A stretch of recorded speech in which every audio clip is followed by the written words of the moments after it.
Hola, ¿qué tal a todos? El día de hoy estamos viendo en el tema de la materia de psicología forense. Vamos a empezar a revisar el tema de la personalidad, que es un tema muy importante y muy delicado, porque recordemos que como psicólogos forenses no nada más nos van a pedir evaluar situaciones específicas de daño psicológico con la víctima, sino también nos piden evaluar la intención o la motivación que lleva al criminal a cometer precisamente el delito. Por lo tanto, es importante conocer el tema de personalidad.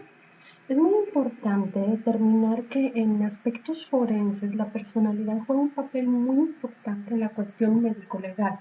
¿Por qué? Porque si bien es cierto que nosotros apoyamos al MP o al juez para que estos dicten una sentencia lo más justa posible de acuerdo a la evaluación que nosotros hacemos, también es importante determinar que muchas de las conductas criminales tienen una motivación que más allá de la cuestión dolosa tiene que ver con cuestiones psicopatológicas en temas de la personalidad. Para esto es importante recordar que la personalidad es una forma específica de ser y comportarse y por lo tanto toda la conducta violenta aunada al crimen pues tiene una relación muy importante con los trastornos de la personalidad. Es importante mencionar que cuando una persona está emocionalmente saludable, pues tiene la capacidad de interactuar con su medio ambiente efectivamente de una forma adecuada y con la intención siempre de adaptarse. Es decir, una persona normalmente estable, y lo dejo entre comillas, tiene la capacidad de adaptarse a los nuevos cambios que surgen en la sociedad, tiene la capacidad de relacionarse adecuadamente con los otros, tiene la capacidad de integrarse a un medio ambiente sin dañar al otro y sin que esto resulte un conflicto para sí mismo. Existe el autor Bravo que en el año 2006 refiere que el modo en que los individuos aprenden de su propia experiencia y a partir de ese aprendizaje van a lograr adaptar sus emociones, pensamientos y acciones. Esto lo menciona Bravo con referencia al hecho de que muchas de las experiencias infantiles tienen que ver con el hecho de cómo me comporto ahora en la vida adulta como para cometer actos delictivos. Cabe mencionar que la psicobiología juega un papel muy importante para el proceso de adaptación del individuo. Yo me adapto acorde a mi psiquis, ¿sí? Y acorde a los aspectos biológicos o hereditarios que pudiera tener.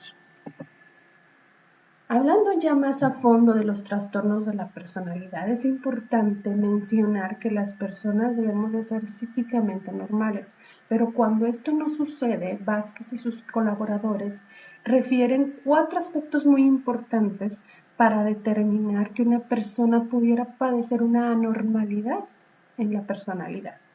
Y el primero, principalmente, tiene que ser estable en el tiempo. Su conducta normal tiene que ser estable, no solamente un conjunto de síntomas que van a aparecer en una situación determinada, o sea, debe ser estable en el tiempo. El como punto número 2, pues significa que las personas con alguna psique anormal, pues van a reflejar alteraciones globales en su personalidad, ¿sí? Y no nada más síntomas concretos.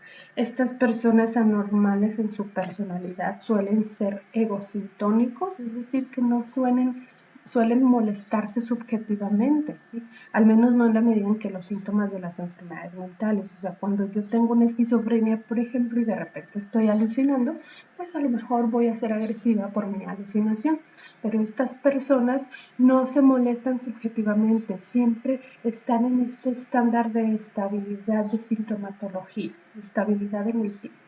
Y por lo tanto estas personas pues son menos cambiables. Recordemos que la personalidad o los trastornos de personalidad son de los más difíciles de atender porque la personalidad ya está consolidada, ¿verdad? Y de acuerdo a los criterios diagnósticos internacionales, pues hay personalidades diversas que van a permitir que la persona tenga razones obvias para no cambiar. Por lo tanto, el diagnóstico incluye que las personas tienen que presentar dificultades que sean muy crónicas y que a la vez sean persistentes y sobre todo que afecten su capacidad para poder mantener relaciones con los demás. ¿sí? Por lo generalmente estas personas con trastornos de la personalidad poseen baja autoestima y generalmente no tienen o presentan escasos mecanismos de afrontamiento al estrés. Ya hablando en términos periciales y forenses, precisamente la exploración pericial nos habla de que nosotros no podemos determinar en un informe pericial que la persona presenta algún trastorno de personalidad, porque al hablar o al garantizar que la persona cuenta con un trastorno de personalidad, ya estamos hablando de elementos orgánicos y como psicólogos no somos al final de cuentas médicos para determinar que una persona padece de tal trastorno de la personalidad, coincidiendo también con lo de que como los trastornos de la mente, por decirlo, no son estables en tiempo, para poder hacer un diagnóstico de un trastorno como tal tendrían que pasar muchos años.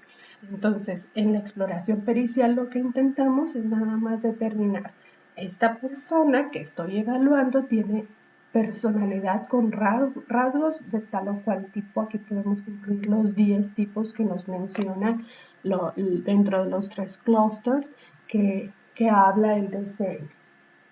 Entonces es bien importante por lo mismo conocer todos los criterios del CIE-10 y del DSM-5, que es el que actúa más en la actualidad, aunque vale la pena recordar que al menos en México todavía el DSM-5 no está establecido jurídicamente para determinar ciertos patrones de conducta anormal de la personalidad o de cualquier otro, entonces seguimos utilizando el 4. Hasta aquí, muchas gracias por su atención.